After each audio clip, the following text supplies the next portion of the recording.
Boom goes the dynamite. Look at that. What up? This is like the most on time we've been in forever. I mean, and by we, I mean you and I, Ryan, because Aaron doesn't get to we can't hold him responsible because he's new to the show. So, Right. I mean, we could just throw him under the bus because he's the new guy too, but I don't know. Hey, way to be late, Aaron. Yeah. Yeah, way to fuck this up. I mean, come on. Wait. Way to be on time, bro. Yeah. What are you doing to us? What are you doing? Setting a new standard. I know, right? We've been talking on here for like 20 minutes, to be honest with you. Oh, God. So, ladies and gentlemen, how is everybody? Stuart in the house, and I know Barnalicious is coming on here in a minute. Welcome to another edition of Beards, Burnouts, and Beer. We're talking about several things today.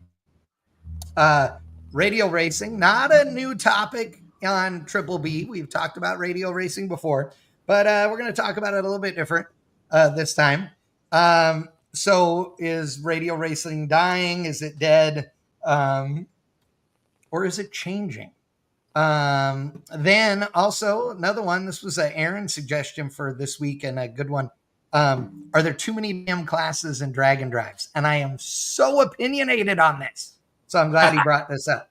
I have lots to rant and gripe about on this one. So for sure. Everybody that's joining us right now, thank you so much for tuning in. We appreciate you guys. And then last but certainly not least, we are going to talk about the Christmas cruise, which is coming up in a month and a few days. I guess 5 weeks-ish. 5. And I guess I should just tease everybody now. We're also going to announce the very first Bang Shift Dragon Drive today, right now. I mean, not right now, but here in a little while. Yeah. Mm-hmm. Right? Yeah. We're going to do it. Yep. It's happening. Might as well. So, yeah. And Aaron doesn't even know about this one, actually, which is funny. He knows about the other ones because there are more coming. But, yeah. So, there you go. All right. But now that we've sprinkled that on top of your Cheerios, let's start off with radial racing. Before we get to where it's going and all those things, I want each of you to tell me what is your opinion of radial racing? Not what's wrong with it, how do we fix it, what's great about it, whatever. Just give me like a generic, what's your opinion on radial racing? Aaron, go.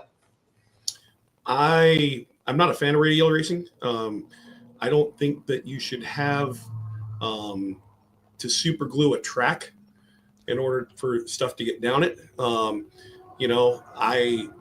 gone to a lot of street races. I've seen donk races, and I've seen stuff go down, sketchy stuff, and I've seen stuff get down on a hard tire.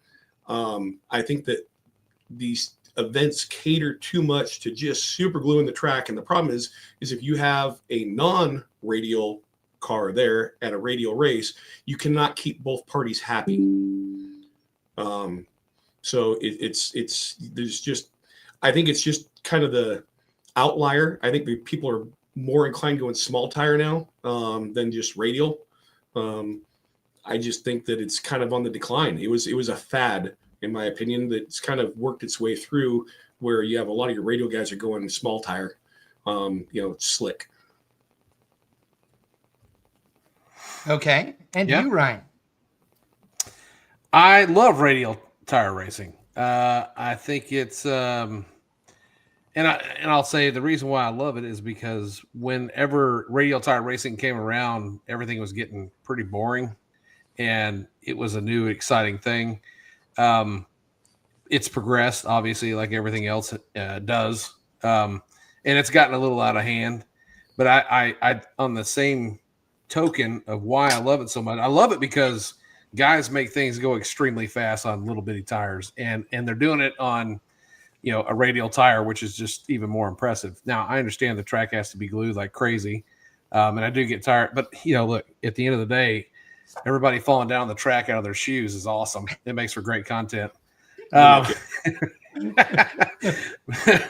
I think with that. There is some truth to that. I'll give you that one. That's pretty good. But with that, I think that aside from a certain person that has a certain couple of races a year in Georgia, I think it appears like it's starting to kind of dwindle off and go away, and especially in certain classes. Right. Yeah, I would say so. Here's my deal on radial racing.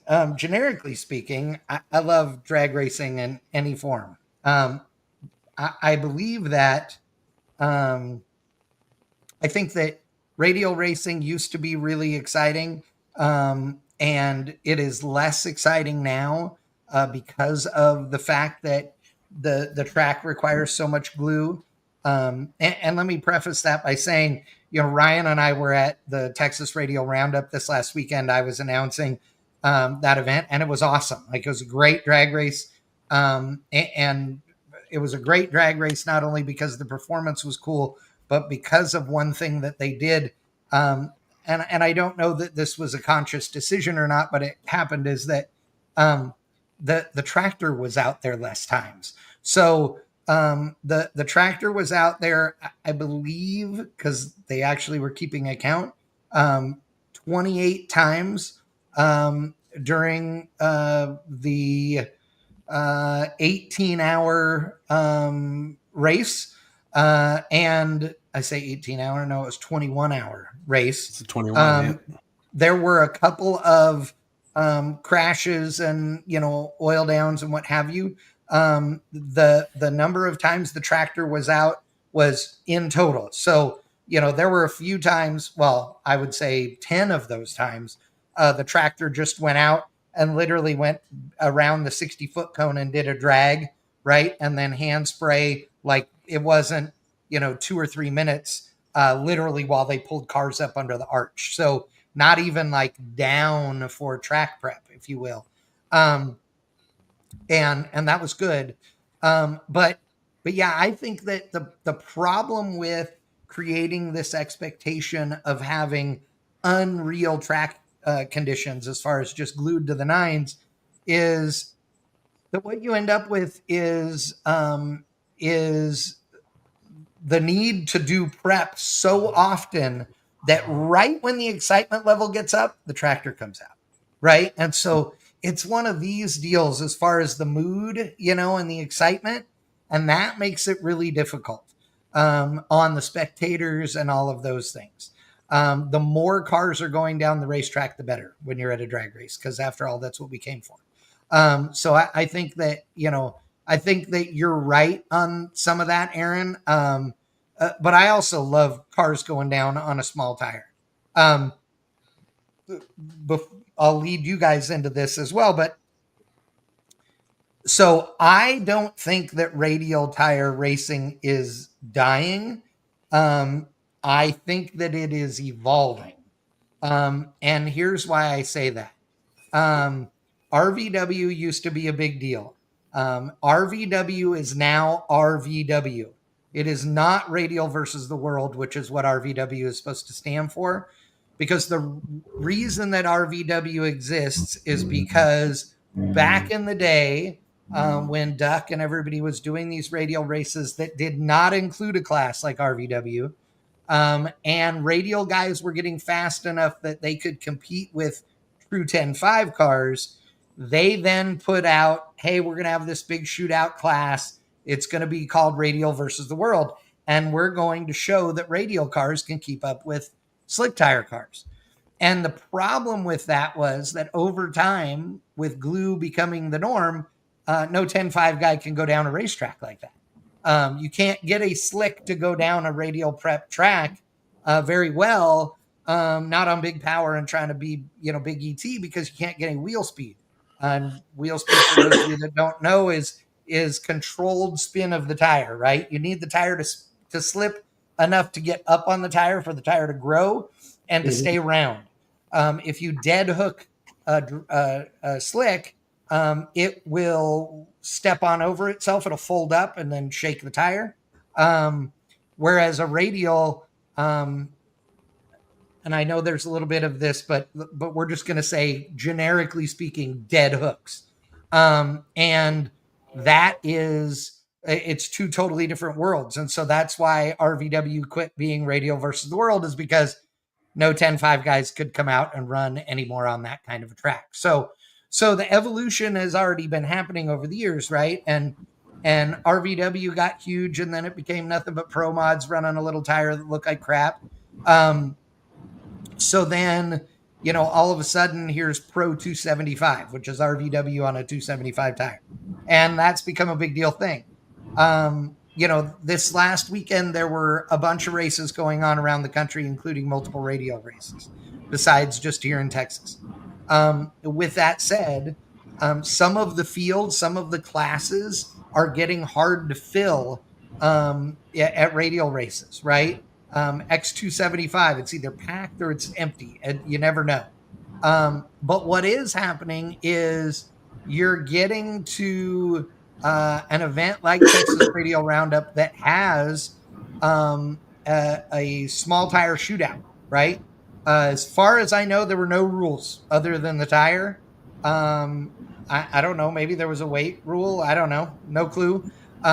But there were a jillion different combos going down the racetrack, all of them on a Radial, right? All of them on a small tire.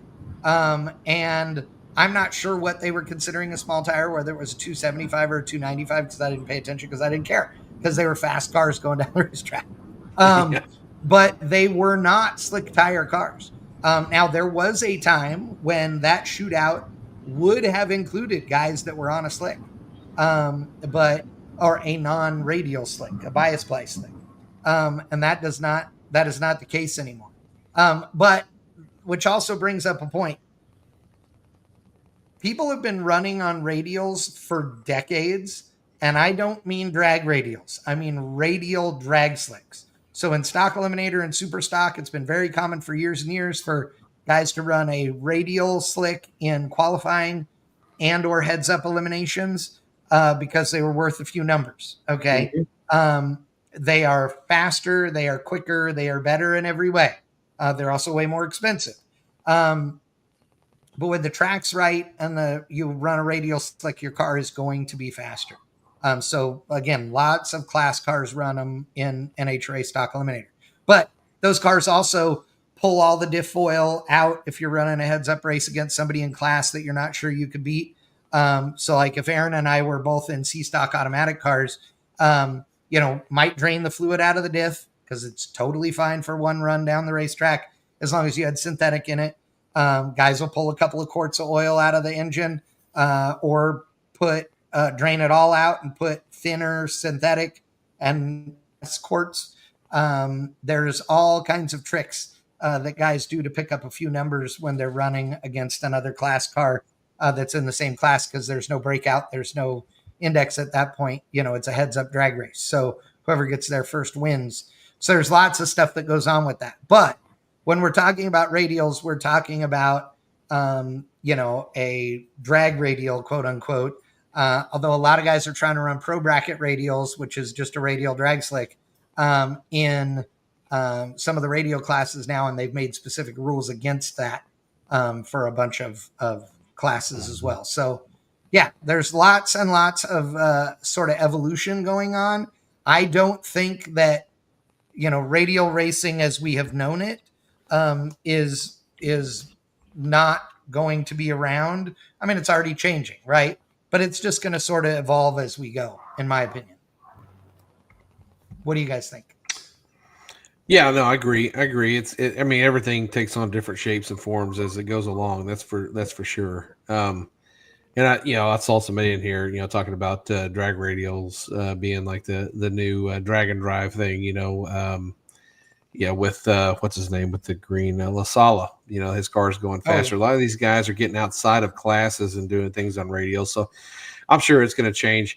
I was really excited when 235 radial got started coming around, because I was like, man, what's better than small tires? Little tiny tires. Yeah. And, but that class got out of hand really quick. As soon as somebody could go into the fours in that class, it was over with. And a friend of mine and me were talking the other day, and it's like, let's swap the front runners on the back now and see if we can go down on some front runners on the back. Right. I was like, is that where we're at? Right. Hey, I do have to say something. Crazy Junior, dude, you're way behind. You think radial tire is the future of drag and drive? Personally, most guys are running on a drag radial on a drag Most and guys drive, do. and have forever. And by the way, I was the first guy to run a 5, Larry and I, in a drag and drive car. So Larson and I built the S10 to be the first of the 5s, and we went 585 in Las Vegas many moons ago, my friend, 10 years ago now. So we were the first drag and drive car to run 5s, and immediately following it, Cole and I went and drove the strip in Las Vegas. So already been there, done that. Now, it would be the first one in the 5s on a small tire. Yes, that is absolutely true. And that would be awesome, no doubt. Not to take anything away from the Snot Rocket. That's a badass car. I'm just setting the record straight. Nick talking about no time small tire at Jake's race was all radials. Yes. And at the Texas Radial Roundup, the only classes that had times, like everything's no time there except X275 and Ultra, right? Wasn't it Ultra? Ultra, yeah. Yeah, those are the only two. No, Ultra was no time, I think. LDR, that's what it is. Limited drag LDR, radial yeah, was yeah, time. Yeah, we had time for LDR and times for X275, but otherwise all no time as well. And yeah, Jake's race, same deal. Jake's race is a radial race that's all, glue it to the moon. And so, yeah, everybody there's on a radial for sure.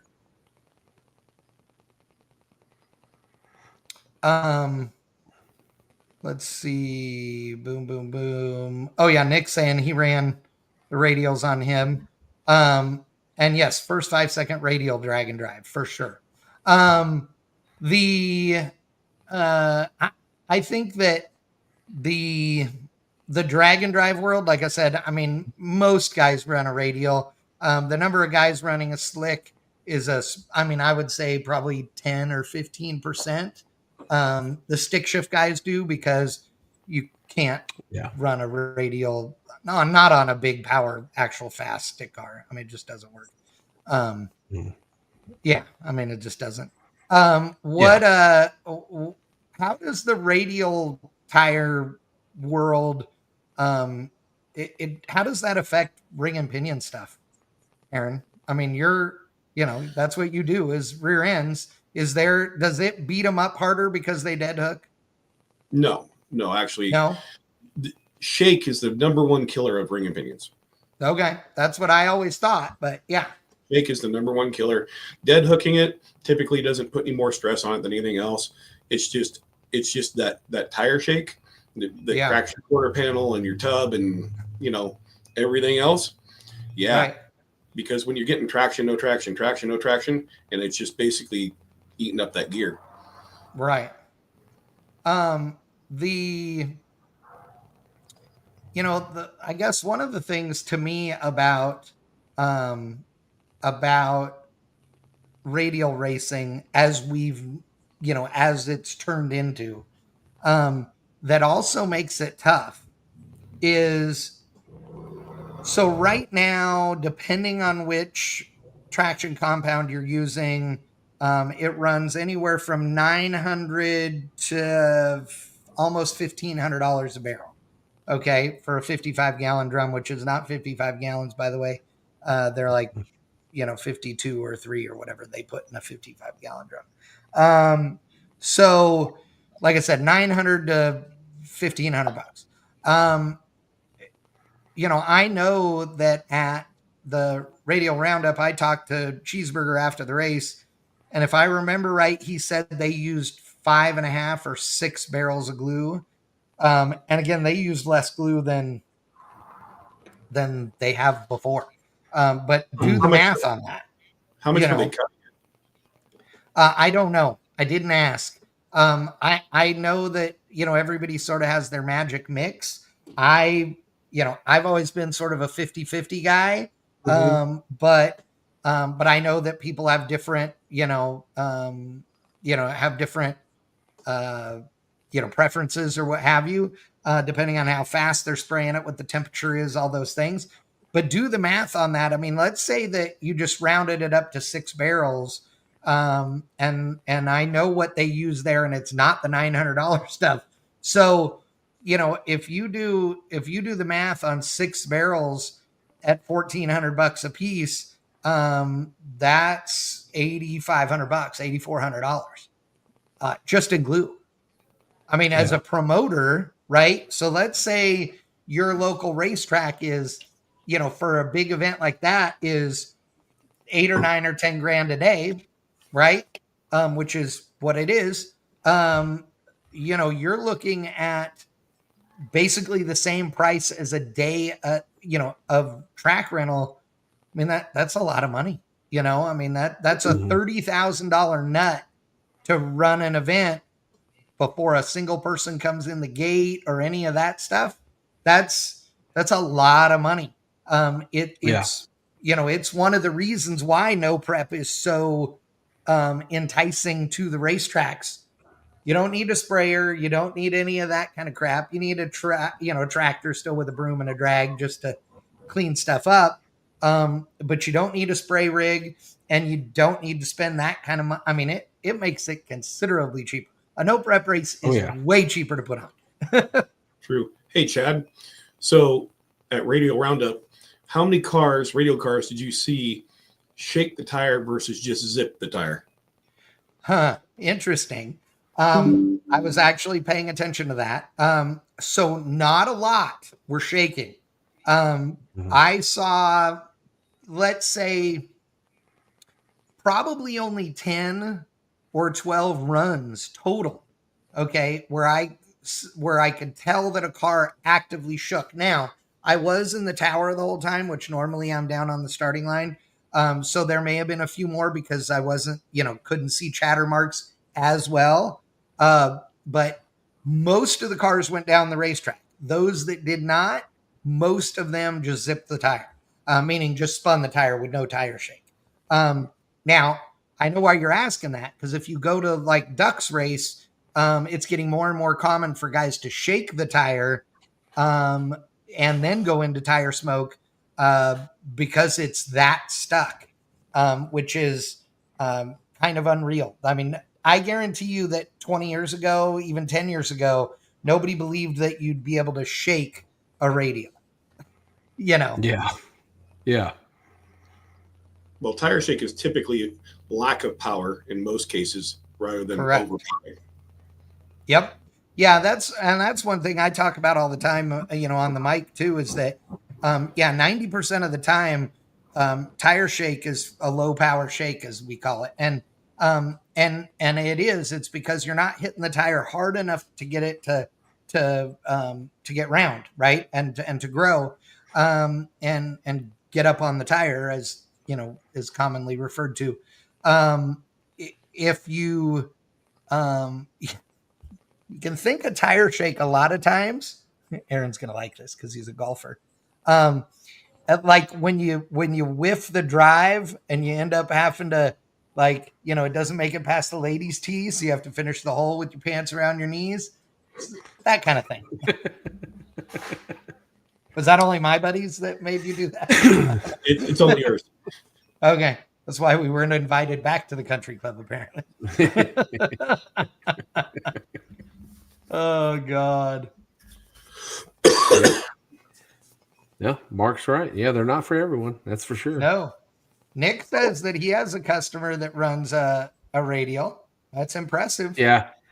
I was going to say, like, the Grub Worm and what's the guy with the S10? He was just, he always goes to World Cup. He runs Grub Worm's on a Radial now? They ran a slick forever. Yeah. Oh, okay. Did they? Yeah. Yeah, but they may be. No, but they may be now. Huh. I mean, the Radials, the tires keep getting better and better. Well, with the slipper clutch stuff and all the stuff they have now in clutch technology. True. Yeah, Nick Cole, that's the one. Yeah, Nick Cole. Yeah, that S10, I'm pretty sure is on a Radial. That thing is it's unbelievably fast. Yeah, exactly. Yeah. Absolutely. Yeah. Well, don't forget, you can't just bolt on a set of Radials onto like a 4-link car and expect it to work. Not if it's a fast car. those bars go completely different angles between a slick and a radial. Yeah. Look underneath if you look underneath the radial car at the bar setup, you're gonna look at that thing and go, "How the hell is this thing getting down the track?" Yep. Well, it's upside down. I mean, literally. Yeah. It's so the thing is, if you have a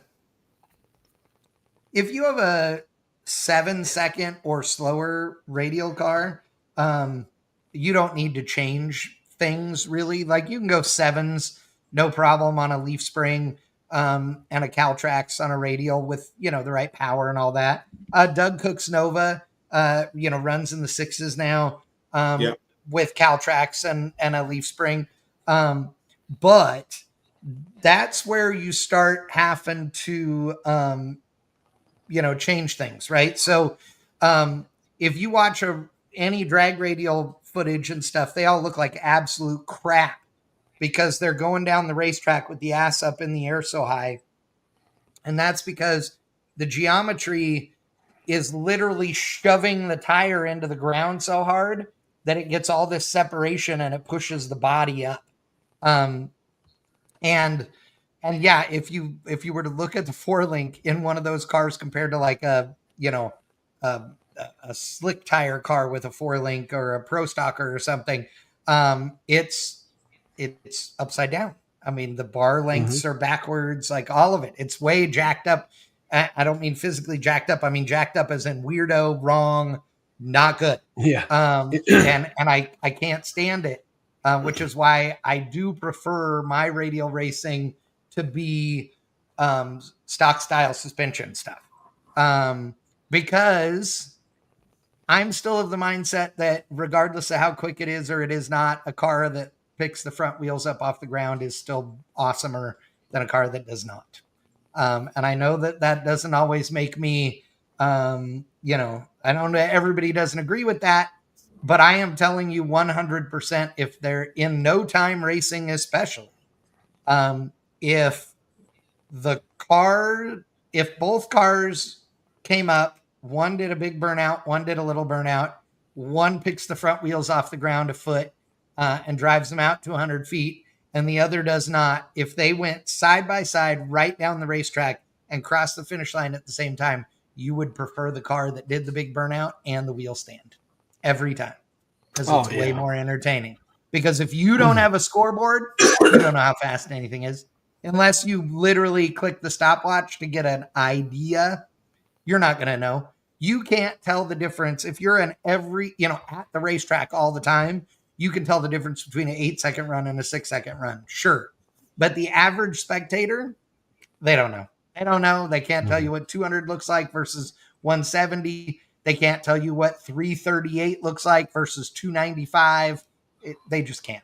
And that's the reality. So I am a fan of front end in the air, big burnouts, front end in the air. Like, to me, that's awesome. I think a car that does a big burnout and then goes down there and kicks the door open and backs it up, like that's how God intended drag racing. Well, yeah, I mean, there's a level of showmanship that needs to be had. That is for certain.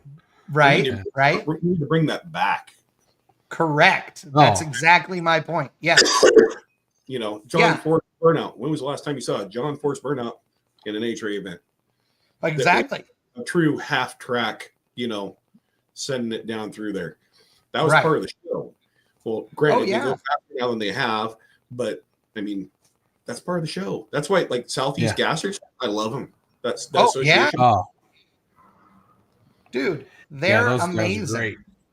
Yeah, and I hung out with them a couple times, and I was going to go racing with them once, and the guy goes, "Our only real hardcore rule is do the biggest burnout you can, take your time backing up, make as much noise as you can, and if you want to, dry hop it a couple of times." And I'm like, well, I like this guy.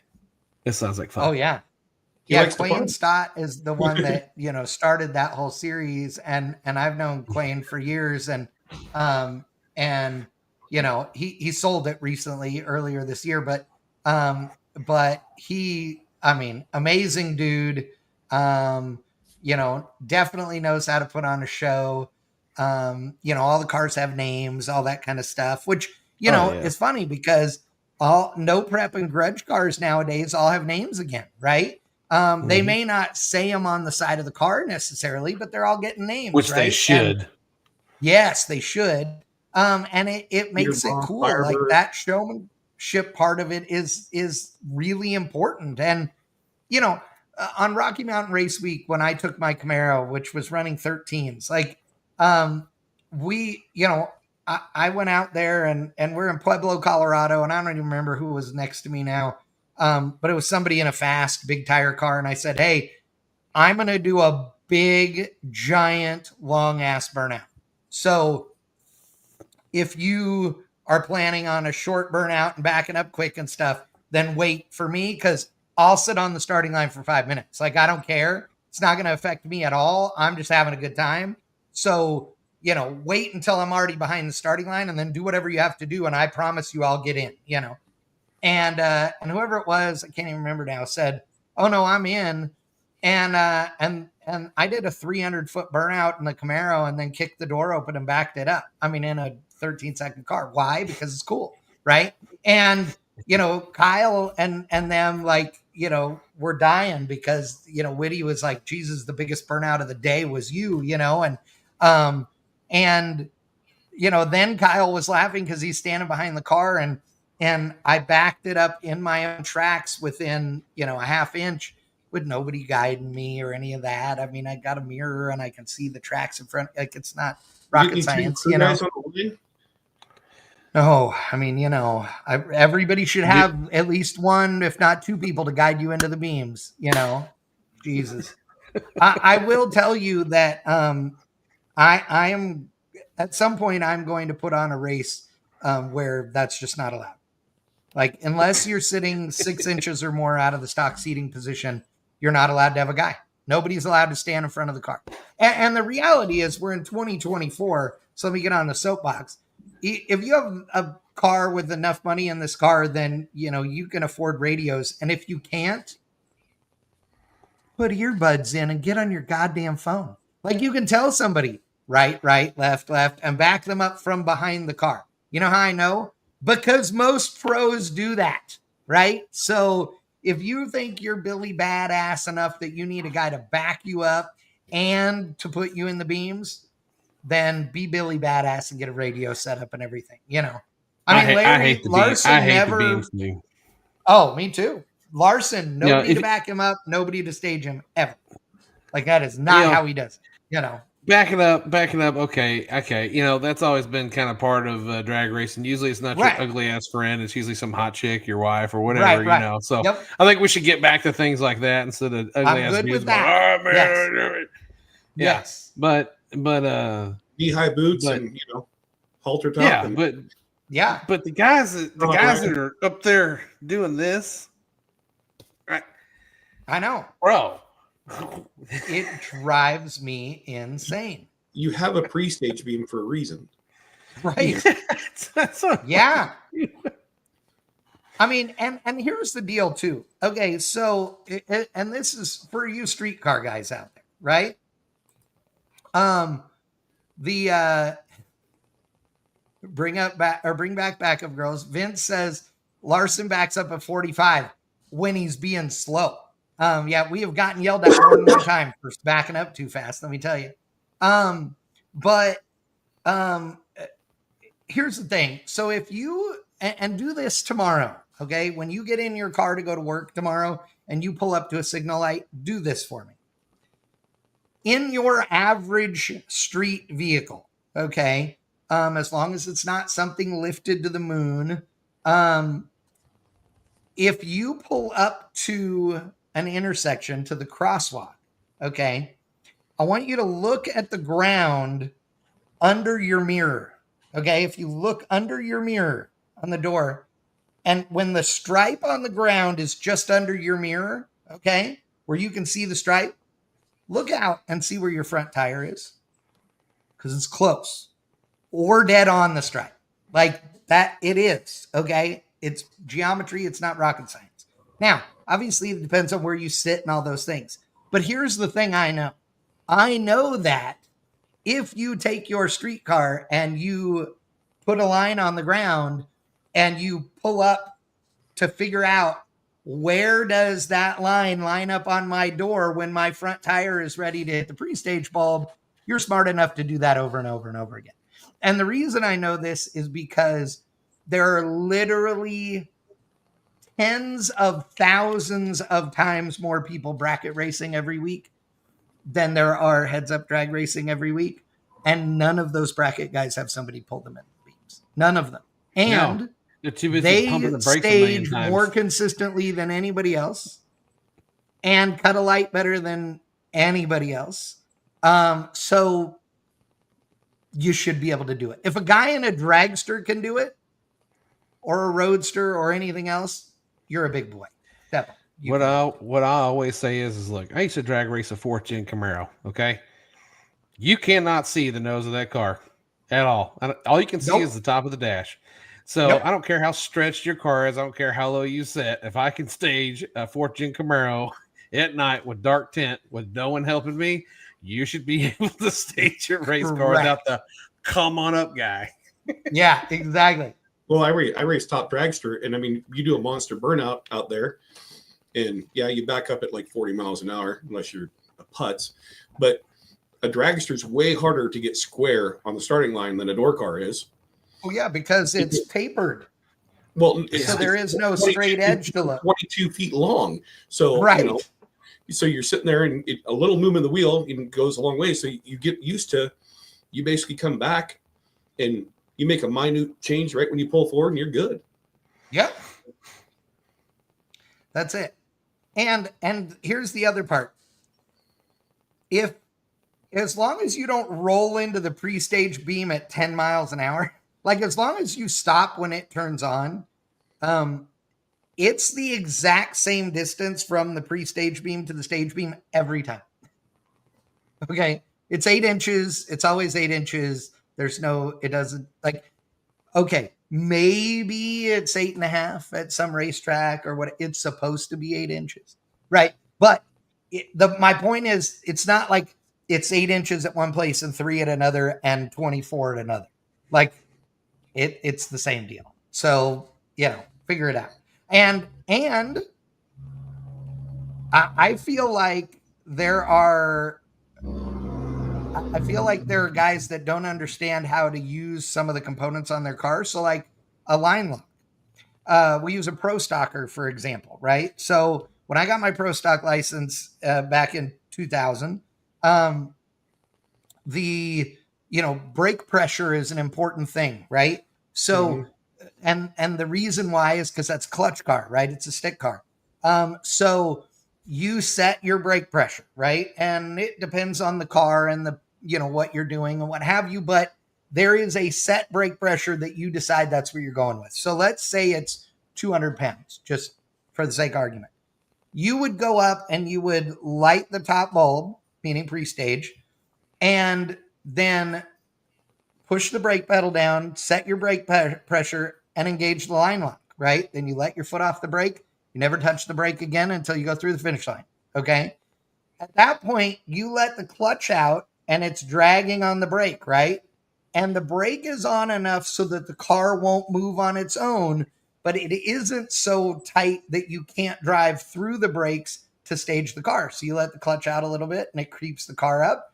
And as soon as you get into the bottom bulb, you put the clutch back in, right? And it stops the car immediately because you're still on the line lock, right? Well, newsflash.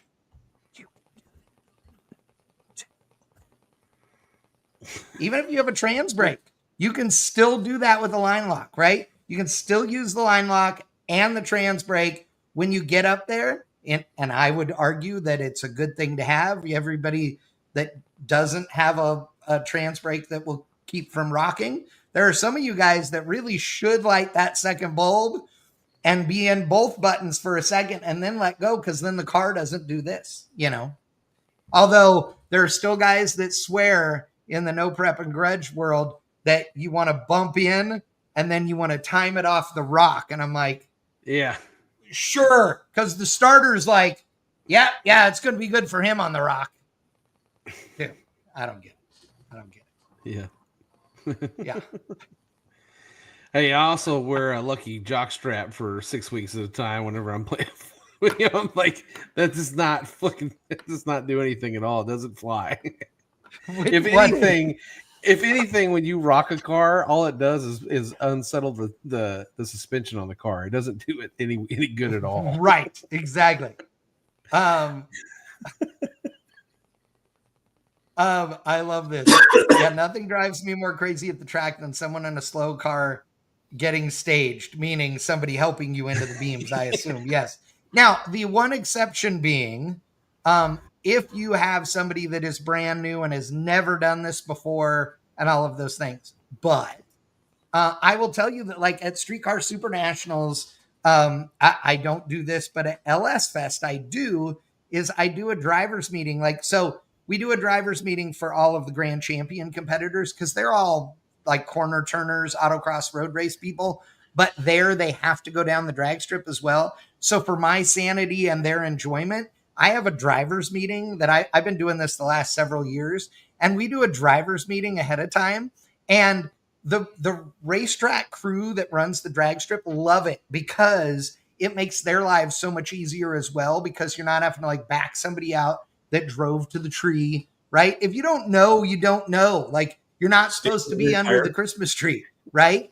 So we do the driver's meeting and we go, look, here's how you stage, like literally with my feet, or we bring out the rollout wheel and tire, which is used to measure rollout. And we show them, right? And because Las Vegas is an NHRA national event track, it uses the LED national event, the stage and pre-stage LEDs that are half circles, because they implemented those because of four wides, which are at Vegas and Charlotte. And so we show people, what does this look like when you're pre-staged and when you're staged? And we also, let them know that reaction time has nothing to do with your ET. Like, it's not like it gets added to it or subtracted from it or any of that. I mean, there are some things that are affected by your, reaction time, but your ET is not directly affected by your reaction time. So it doesn't really matter if you are late or not on the tree, which, again, because these people are just going down the drag strip to get time slips and they're making 3 passes in 1 hour, they don't need, they don't need to stress any more than they have to. So when the green comes on, go. I mean, that's totally fine for those people. You know what I mean? So There's a good comment right here. Yeah. Do you think the audio cues will be combined with staging? That would be illegal. Yep. It would be. Because you can't have optics, lasers, anything else that aids you in getting in the same place every time on the starting line. Yep. That is exactly right. So if the car knew where you were staging, then you're breaking a rule for every bracket race and NHRA competition and anything else ever. Because then you would be able to stage identically each time. And the reason that's important is because, like, for example, let's say the 8 inches, right? If this is the pre-stage and this is stage, if you're in pre-stage and then you roll up and just barely light the stage beam, right? The timer isn't going to start until the car has rolled far enough for this one, the pre-stage, to be uncovered, right? So if you're barely into the stage beam, then that means the car gets to move further before it uncovers this, which means you're getting a run at it, right? So you could conceivably have 8 inches of moving before the timer starts versus 2 inches, let's say. And it is these tiny amounts, but it does add up, which is why in qualifying, racers always try and stage as shallow as humanly possible, which will negatively impact their reaction time, right? So they made shallow stage for qualifying, but their normal so they can hit the tree is to be in not deep, but deep without being deep staged. Deep staged meaning turning off the top bulb. So there's different schools of thought and different ways to do that, but the way that you stage does influence your ET. And so, yeah, that's not allowed. No way, no how. Staging. Scott says the only time I would see having a stage helper is at an unfamiliar track. Can't see staging in comparison to the tree. After that first run, you'd look stupid. Yes, I like that. Let me comment on that. So anytime you go to a new track, the first thing you should do is walk on the starting line and familiar yourself. How long is the burnout box to the starting line? The second thing you should do is get in your golf cart, your bicycle, whatever, and go look at what the shutdown is, where the turnoff is. You need to familiarize yourself with any racetrack that you come to that you've never been at before. Absolutely. Oh, yeah. The turnout is a big deal at a drag strip. Like really knowing the shutdown area is important. The other one, like you said, is the water box. So I don't know. Have either of you guys been to US 131? No. In Michigan. So the first time I ever went there was on drag week. And it was hilarious because from the water box to the starting line is a long way. I mean, like long enough that there were a bunch of us that are like, yeah, dude, I can't, like, I'm going to be done with the burnout and still have to drive to the starting line. Like, there were guys that normally would do a burnout past the starting line. They're like, I can't do, my shit will not do a burnout that far. You know, it was funny. And I'm not saying it's like 250 feet, but it's far. And I've been to racetracks that way, but conversely, I've been to racetracks where it's super short too. And you have to be careful because otherwise people drag the water out too far because they don't realize how close the starting line is. So yeah, it's a lot of different ways. All right. Let's move on to what was our other topic? Hold on. Drag and drive classes. Yes, drag and drive classes. Sorry. Okay, you guys go first. Ryan, you say, do you think there are too many drag and drive classes? Not enough, just right, whatever. What? Seems perfect to me. I don't see any problem with it. All right. I mean, Aaron? You could always have more. Always have more. I feel that they're curtailing to too many different specific groups. And even Freiberger said this on camera during drag week. There's too many classes. There's too many. I can show up and just do this. And it's beyond the spirit of the event where you can take mom's SUV in some of these cases, on some of these events, and you can do them. And I'm not knocking it completely because participation is great. Don't get me wrong. But when you only have 5 to 10 people in a class where you could have 15 to 20 and have more parity, more competition, that's where I think that you should have more consolidation of the classes. And I agree. And I found it incredibly entertaining that Freiberger said that. So much so that when I heard that he had said it, I sent him a message and was like, what the actual F? I've been saying this for years and you've argued with me, you idiot. And he laughed and said, yes, I could hear your voice as I said it. So the rules at Drag Week have always been wrong at a bunch of levels. In the worst case scenario, they've been downright dangerous for people that have been racing there. So any of the events that use them, which is all the sick events as well, are just as guilty. There are class rules that legitimately make cars dangerous, and penalize them for being safe, which is just not okay in my opinion. I believe that rules like those at Hot Rod, which a lot of them are similar or the same, are considerably too complex. Okay. It really doesn't need to be that complicated. The Rocky Mountain Race Week and Race Week rules, obviously I'm intimately involved in those. So, take this with a grain of salt. but some of them are so simple as to be too simple. We're actually adding a few lines to most of the classes this year, but only a few, because people literally,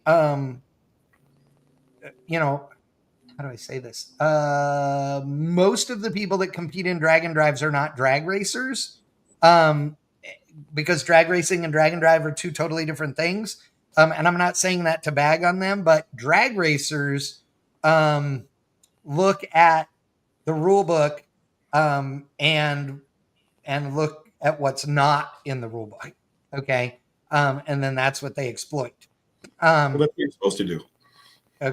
Absolutely. I mean, I have 7 rules in, 4 sanctioning bodies, and consider those to be much bigger accomplishments than anything I've ever won. If you have rules set against you, it means you're doing it right, but literally people will look at the rule and they go, okay, hold on.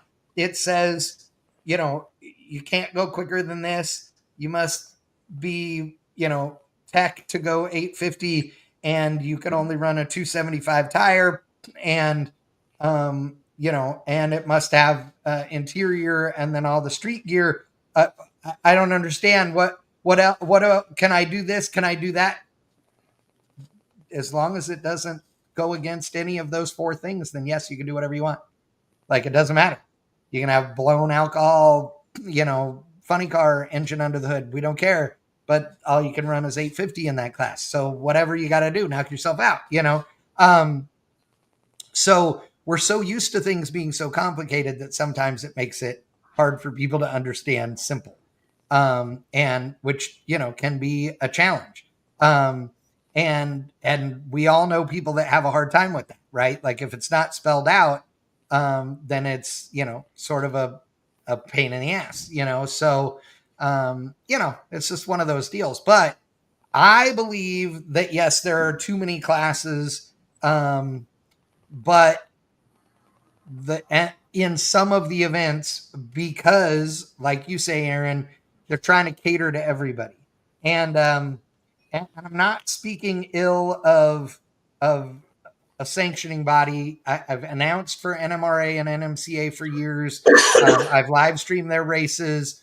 I've worked with them for a long time, and I know the organization is shut down now, but they're great people and they did great things for years. But one of the problems with NMCA and NMRA, and I'll say NMRA in particular, is that literally you have, guys in Mustangs, 4 different classes. I'm just going to make up a scenario. You have 4 different classes. All of them run between 860 and 870. And yet they're 4 different classes. And the fans are like, I don't understand. What's the difference between Mustang 1, 2, 3, and 4? And you go, well, the guys that are in Mustang 2 class bitched and moaned and said it was unfair that they were running a small block Ford with a Vortec. So they wanted their own class. You're like, how can it be unfair? They're running the same ET, because they said they couldn't, aka Ricky Smith syndrome.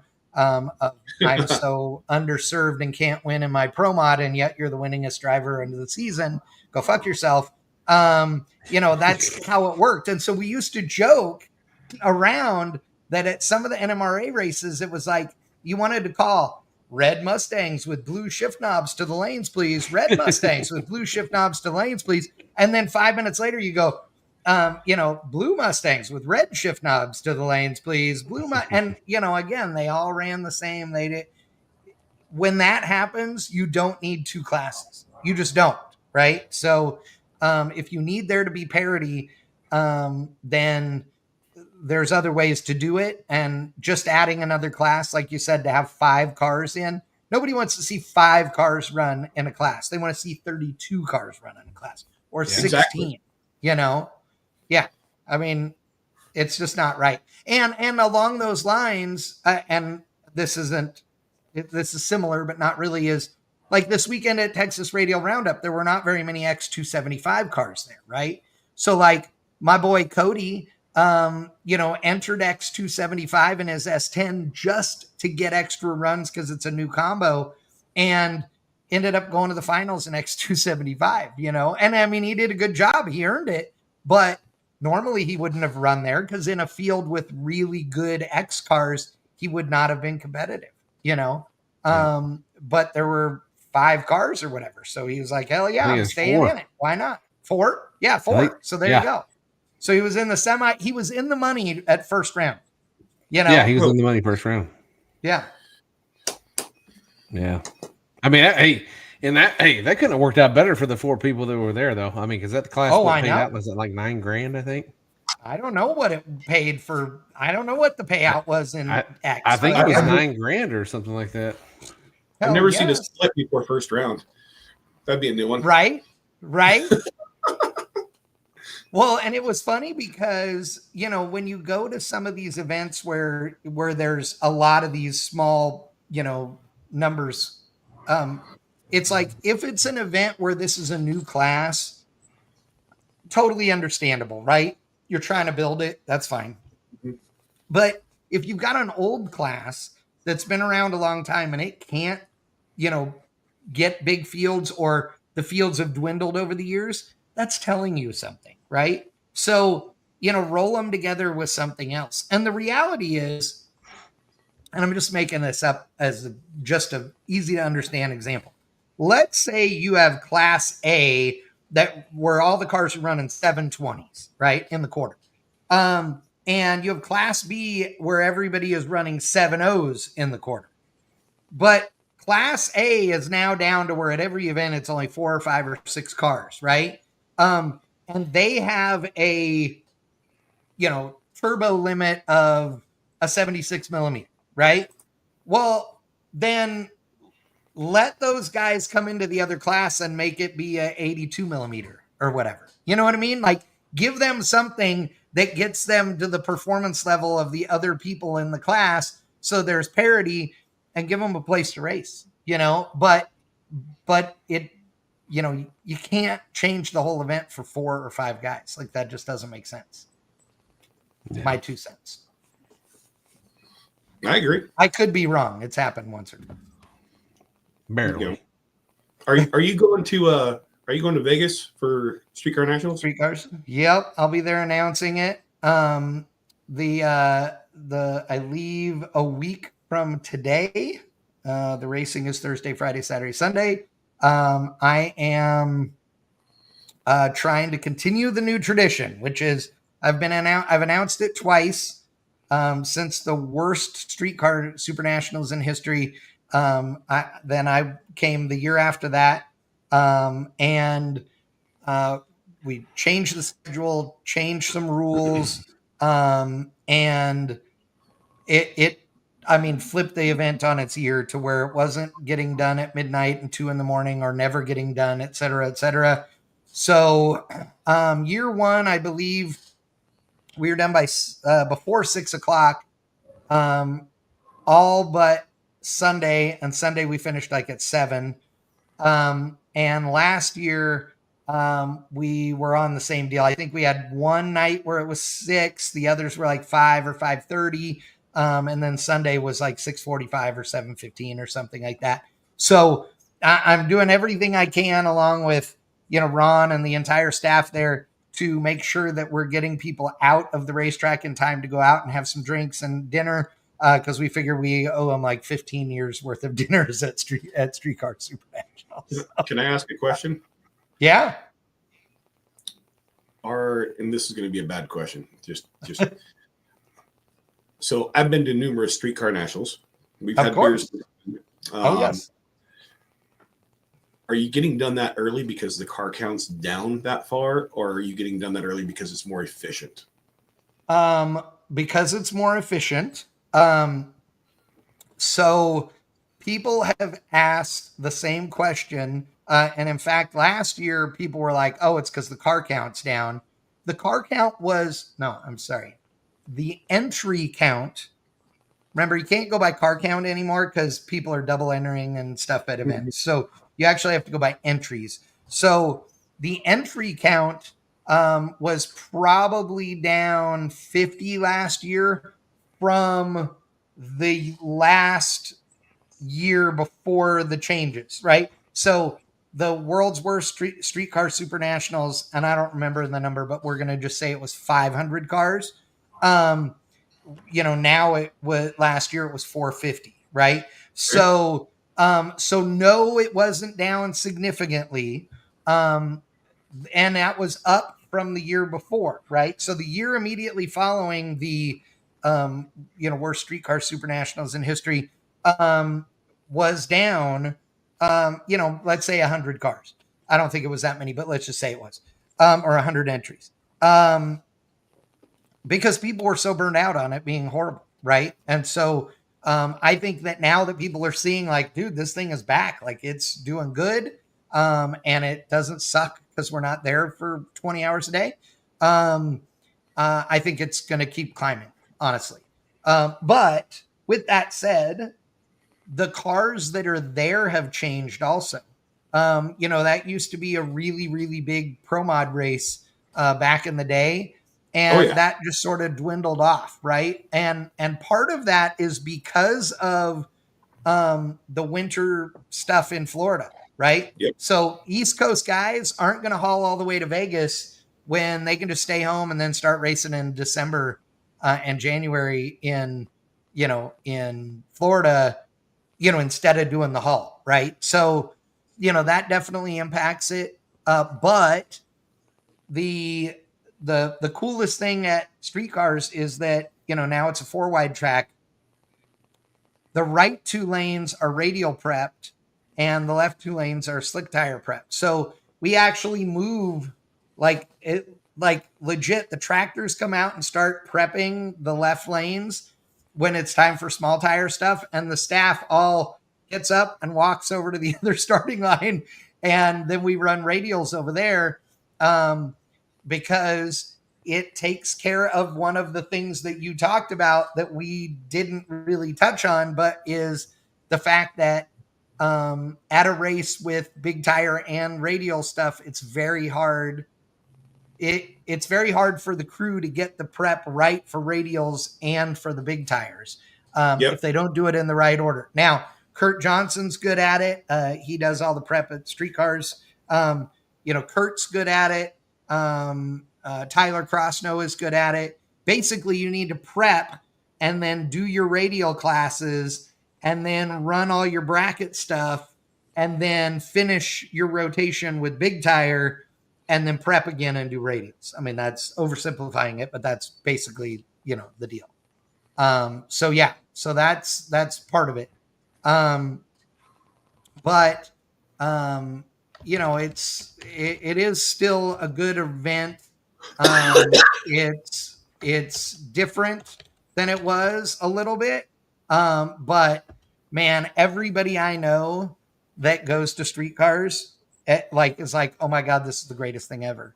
I've gotten to go to dinner a couple of times, like in the last 2 years, which literally has never happened there. When I was streaming it, I never got to leave because we raced until 1:00 o'clock, so it's definitely good. I remember back in the day when they had all the pro mods there and all that. I mean, it's been that long ago, but you're right. The Florida stuff, when that started, it cut down because it used to be the last race of the year. So everybody's putting stuff in the hill.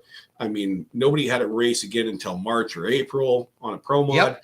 And so they were just literally slinging pistons. I remember Musey putting pistons in the pits and all that stuff. I mean, Johnson's there doing tune-ups. I mean, the amount of support from engine builders at that race used to be really huge.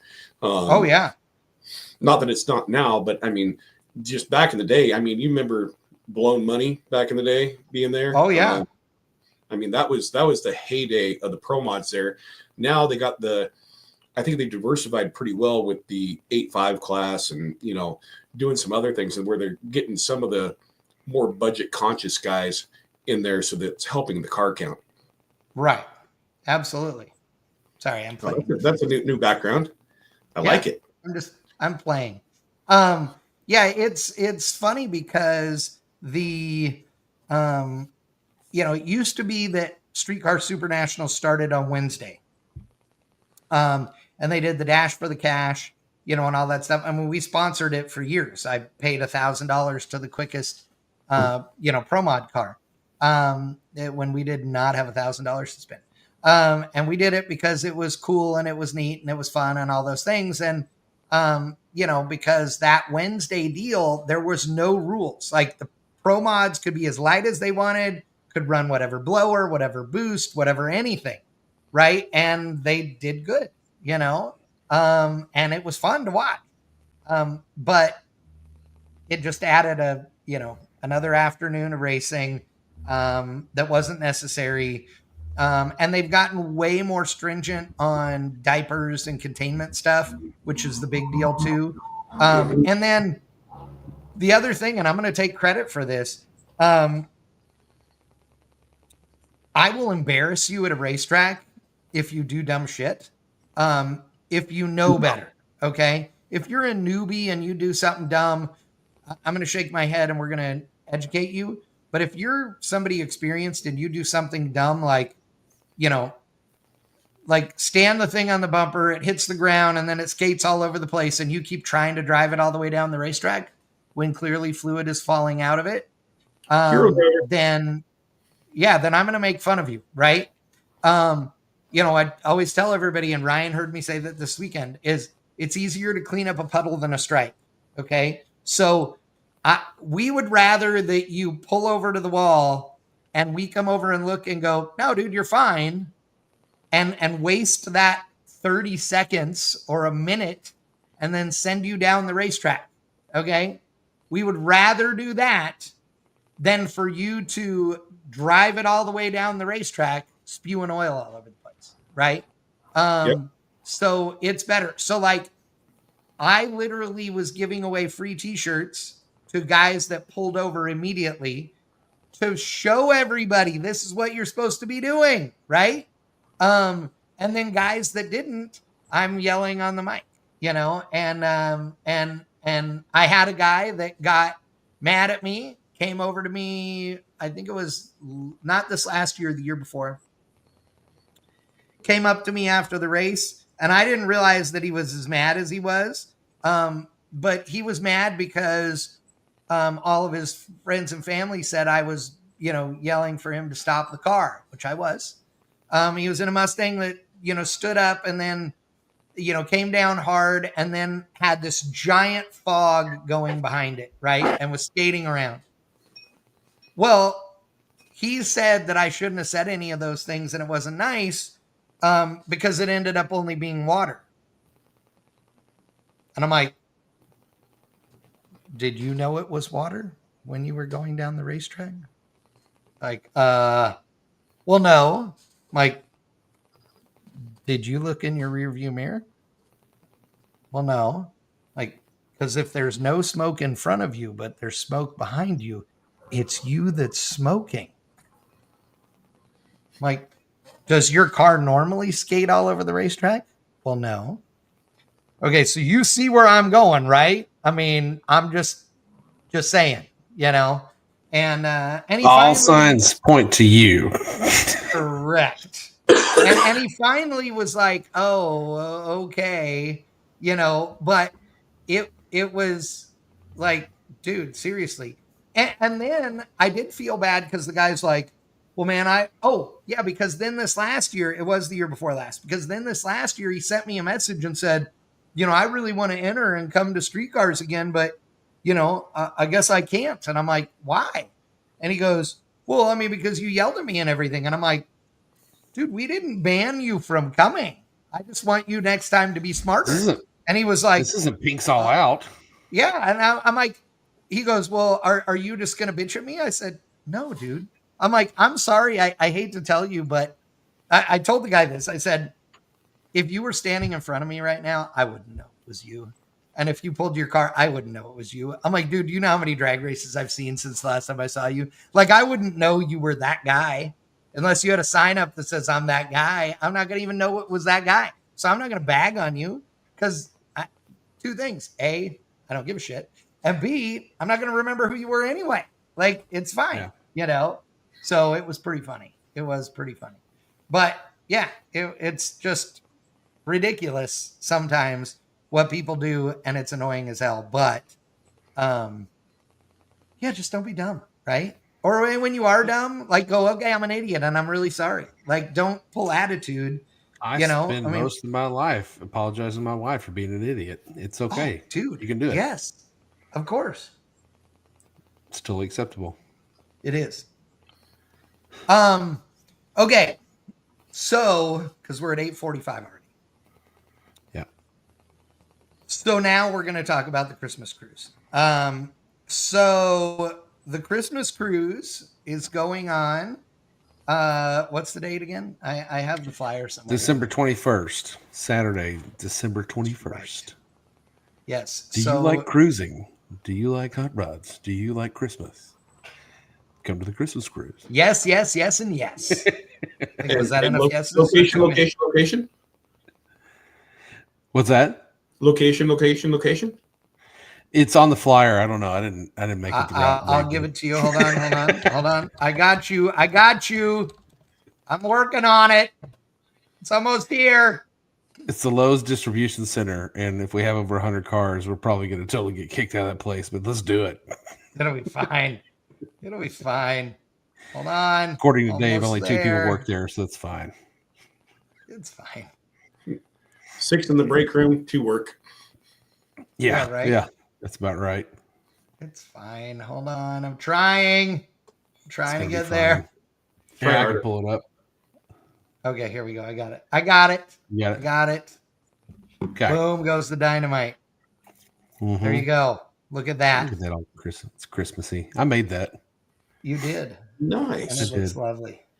Okay, so the Christmas cruise is going to start at we didn't put it on the flyer, but it's the Lowe's Distribution Center in Irving. Yeah, 3500 West Airport Freeway. Yeah. And then it's going to end at the now Red Line Raceway, aka Cedar Creek. In Kemp, Texas. And so here's the deal. We normally do it Christmas night, and I got to tell you, I'm a little disappointed that we're not doing Christmas night. Just because there is something special about like doing it on Christmas night. That is pretty cool. With that said, we are going to have fun this time because we're going to do like some toys and some other stuff. So if you have to bring a toy or teddy bear or whatever to the cruise with you, and that will give you a discount on entry at the racetrack. So if you bring a toy and all that, it is $10 to get in for a spectator or whatever, and $20 to race. And we're going to have a good time. It's like an hour and 45 minute, 2-hour cruise from Irving down to Kemp, where the racetrack is at. And we have a couple of checkpoints or stops or whatever as well, right? Mm-hmm. Yeah.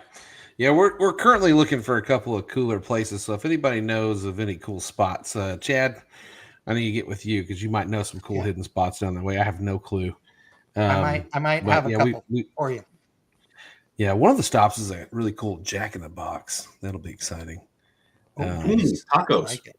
Yeah, everybody likes tacos in the morning. Are great. Yeah. Yeah. Hello. Who doesn't?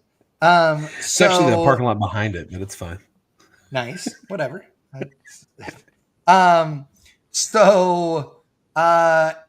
Here's the other deal. So Jumbo Jack with cheese. Look at everybody's putting in their Jack in the Box. Everybody loves Jack in the Box. Yeah, what's your 2 a.m. after the street races or going home from the bar order? Ultimate cheeseburger meal and 4 tacos. Not that you could eat all 4 of them, but you're ordering those bitches for 99 cents for 2. Right? Like, Brian, put them in the air fryer. Watching this at home. Yeah, put them in the air fryer. That's true. Yes, good call. Yeah. And if Brian's watching this, please make sure the bathrooms are operating at full force. That was my brother-in-law. I like taco. That's awesome. Yeah, nice. That's my brother-in-law. Good job, Dwight. Okay, so here's the exciting part about this too. So normally we do the ice cream or the Christmas cruise, and when I say we, I mean Ryan and Dave.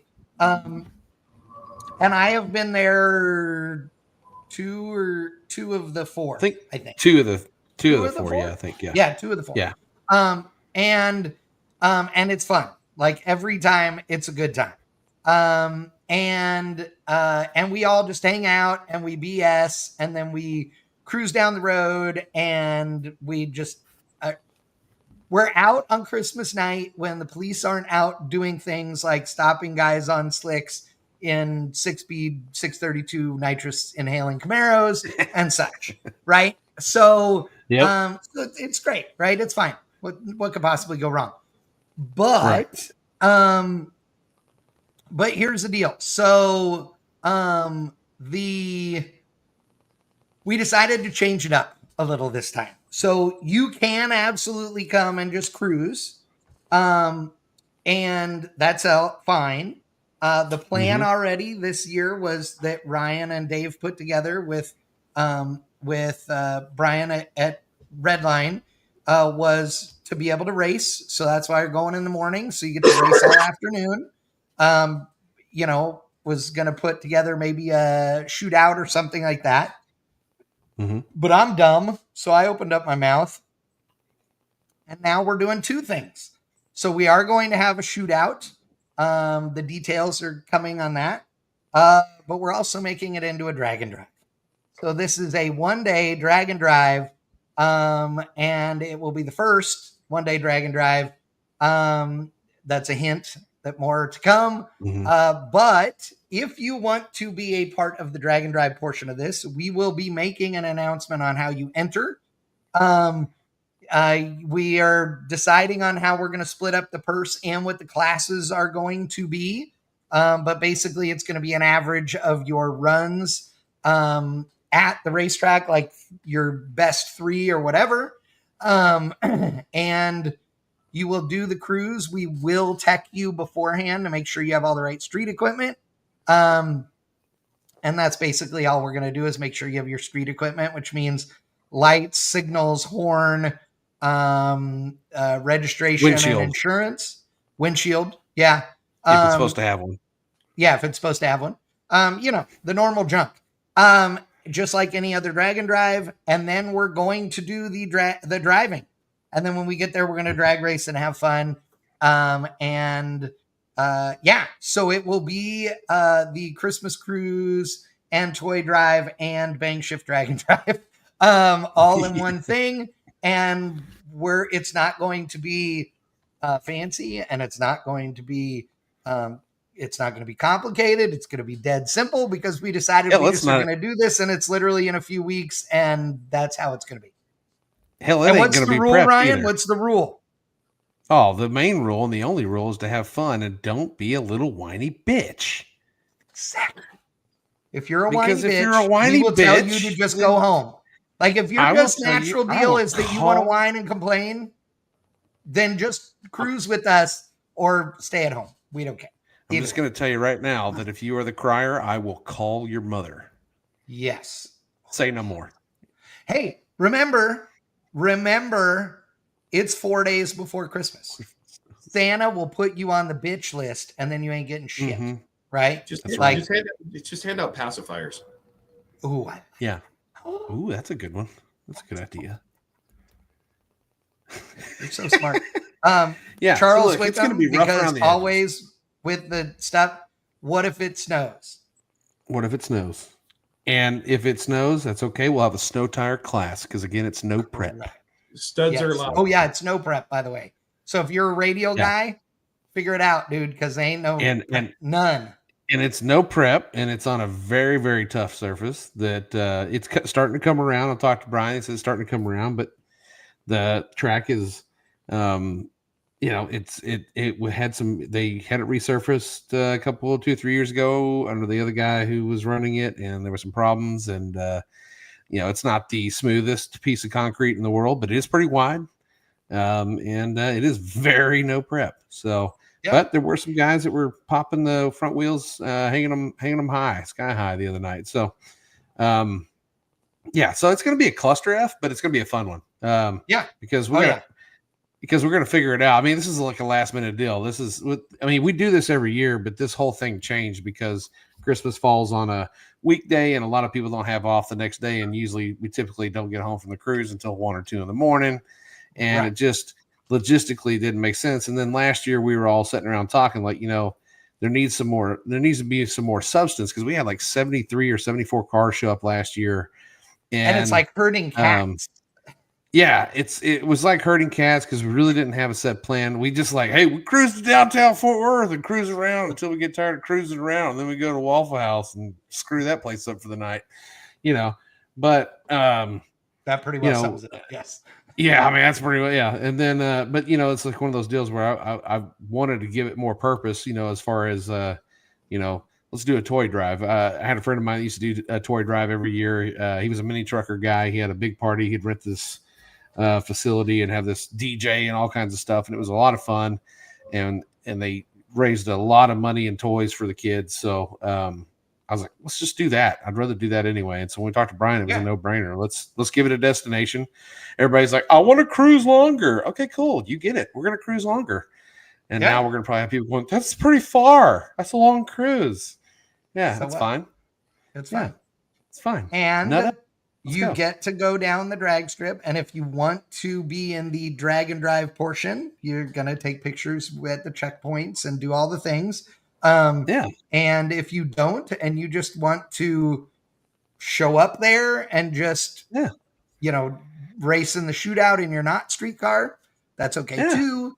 Or if you just want a grudge race, it doesn't matter. Yeah, absolutely. I mean, if I were you, I would come do the drag and drive, but whatever. Yeah, and that's what I would do. Yeah, I would do both. Not? Yeah. I mean, listen, here's the deal. Not a lot of tracks are going to be open the weekend before Christmas. There's not a lot of opportunities for that. And historically in Texas, it's like 65 degrees in 2 days before Christmas, 3 days before Christmas. So, it's going to be great weather for a cruise. It's going to be a great time. And, it's for a good cause. And I'm working on it right now too. Another thing too, we had Ray, he was in the comments earlier, our buddy Ray Mitchell.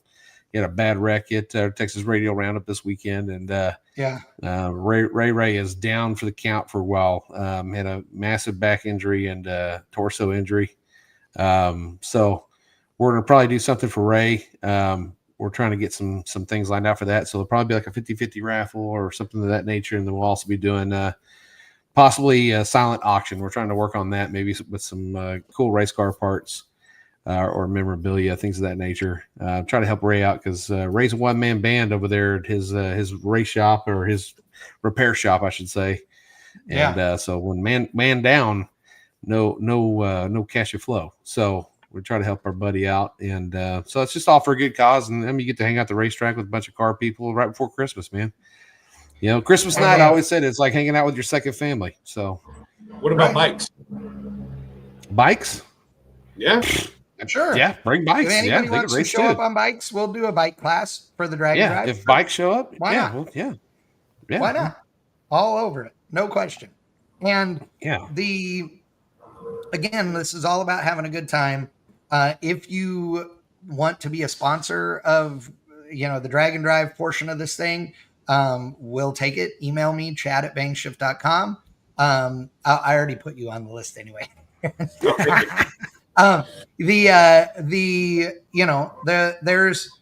There's some opportunity here. We're not looking to we're not worried about making money on this thing. We're just worried about not spending any. There will be an entry, charge obviously for being a part of this thing. We're thinking $50 at this point. So we can do some trophies and that kind of stuff. We're lucky because the track is excited to have us there. And so that's going to help for sure. And if you have suggestions or anything like that, email me, chad@bangshift.com. And we'll look at whatever your suggestions are and roll from there. But I'm looking forward to it. I think it's going to be fun. It's going to be a cool deal. Yeah, it'll be a good time. And if it goes off without a hitch, it goes well, and we have a good time, everybody leaves happy campers, then that just gives us 365 days to prepare for next year's. Yeah, exactly. I might have to crap Chad's couch. Yeah. Hell yeah. Yeah, come on. Well, let's go. And if one other thing too, I know that we were talking about people that are not up in this area that may want to come and do this, but would be coming from a different direction or what have you. If that is you and you're like, crap getting all the way up to Irving would be a problem, hit me up again, chat@bankshift.com, and we'll see if we can figure something out. So, yeah. Yep.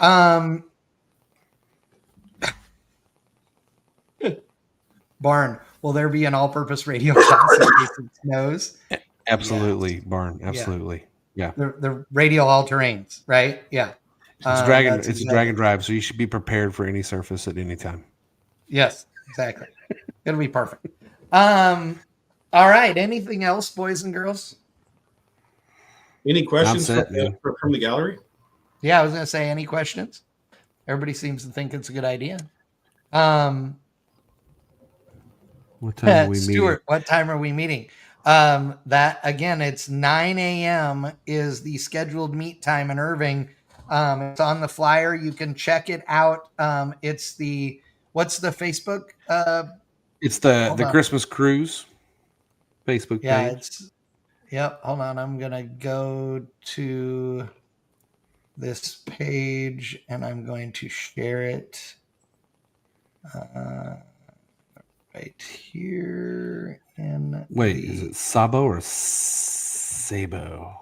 I think it's Sabo. Neil Sabo. It's Sabo, unless you're Siri. Yeah, this is why Ryan knows. Sabo is Neil's racing persona, and Sabo is his real name. Like Sabo is what he is at home. He's Sabo otherwise. When you go, if you say in my phone, if you say, "Hey Siri, call Neil Sabo," it says calling Neil Sabo. Sabo. And so it's awesome. Hey. Yeah, see? It just did it. It's calling Neil right now. I shit you not, because I said it. It's awesome. Oh, that's too funny, Neil. So we're gonna meet it for the cruise portion of it. If you're just planning on cruising, 9 a.m. We're gonna try to have everybody be there by no later than 10, because I'd like to roll up by 10:15 if we can. And we're gonna make an announcement for the Dragon Drive. We're gonna do 8:30 start for tech. Your tech is literally going to be pulling up, and we make sure that you have all the equipment. You will be responsible for all of your tech for the ET that you're going to run is on you, and that has nothing to do with us, because that will be your entry into the racetrack. So when you do your entry, you will still have to buy your tech card at the gate to get into the racetrack and sign with them, because your waiver is with them, not with us. Yeah. Correct. So but if you're going to be in the cruise, we'll announce it later on, but we'll have you come there earlier so we can get started on teching. Anybody have a plane ticket I can borrow? I didn't realize you could just borrow plane tickets. I mean, I've been doing this wrong for years. I've been traveling professionally for like 25 years. I had no idea you just borrow a plane ticket. I thought you had to buy those bastards. You can get Charles, I'll check. Yeah. Do you just after I borrow it, do I give it back and you still get to use it again, or is it used up, or what's I want a plane ticket that's like a giant punch card, like when you buy yogurt, frozen yogurt, and every time the ninth one's free frozen yogurt. Yeah, I mean, I do, but it's called a MasterCard. That's it.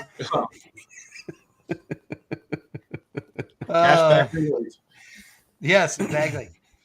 All right, ladies and gentlemen, thank you so much to everybody for tuning in tonight. We appreciate it. And again, hit us up if you have guests that you think we should have on the show. We have a big list we're working on, and I talked to some people at SEMA, and we're going to start building a schedule for later in the year and next year for sure. But if you guys have somebody that you think we should have on the show, let us know. Again, if you have questions about the Dragon Drive portion, just email me, chat@bangshift.com, or you can ask in the Facebook page, and we will keep you posted there as well. So thank you so much for joining us. We appreciate it. Aaron, thank you as always. Ryan, thank you as always. Gentlemen. And we will we'll see you guys next time. 2 weeks. We'll be back. Next Wednesday, I am flying. Unfortunately, another Power Shift episode that I'm not going to get to make at a regular time. However, we will probably do a late one next Wednesday night. If Wickman and Crosby and the gang are all up for it, we'll probably do a later one when I land in Vegas. So, yeah, so we'll keep you posted on that as well. All right. Well, you guys have fun, and we'll check you later. See ya. See you guys.